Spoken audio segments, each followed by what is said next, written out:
ಮೇಲೆ ಅದೆಷ್ಟು ಕರುಣೆ, ಅದೆಷ್ಟು ಅನುಕಂಪ, ಅದೆಂಥ ದಯೆ ಪ್ರಭು. ನನ್ನ ನೋವಿದ ಶ್ವೇತ ಶಯನ, ನನ್ನ ತಂದೆಯ ಕಠೋರವಾದ ಆಜ್ಞೆಗೆ ಬದ್ಧನಾಗಿ ಕುದಿತಿರುವಂತಹ ತಪ್ಪತನದಲ್ಲಿ ನನಗೆ ಕೆಳ ಹಾಕಿದರು.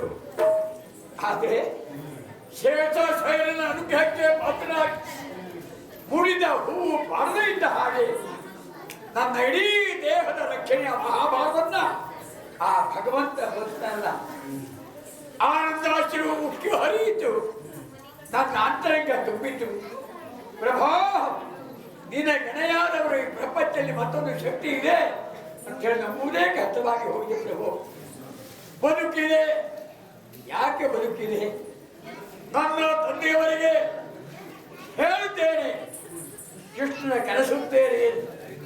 ನನ್ನ ಮಾತೃದೇವಿಗೆ ಹೇಳಿದ್ದೇನೆ, ಭಗವಂತನನ್ನ ಸ್ಮರಿಸುತ್ತೇನೆ ಎಂದು.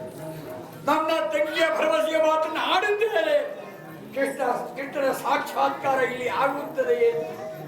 ನನ್ನ ಬುದ್ಧಿನ ಬಡದೇ ಇರುವಂತಹ ಪ್ರಭಾವತಿ, ಅವಳಿಗೆ ಭರವಸೆಯ ಮಾತನ್ನು ಆಡಿದ್ದೇನೆ. ಎಂತಹ ಪರಿಸ್ಥಿತಿಗೆ ಸಿಕ್ಕಿದ್ರು ಆ ಭಗವಂತ ನನ್ನ ಪಾರು ಮಾಡಿದ್ದಾರೆ. ಇನ್ನು ತಡೆಯಾಕೆ ಪ್ರಚಂಡ ಮಾತಾ ಸೈನ್ಯವನ್ನು ಕೂಡಿ ನಡೆಯುತ್ತಾರೆ ಸಮರ ಕಣಕ್ಕೆ.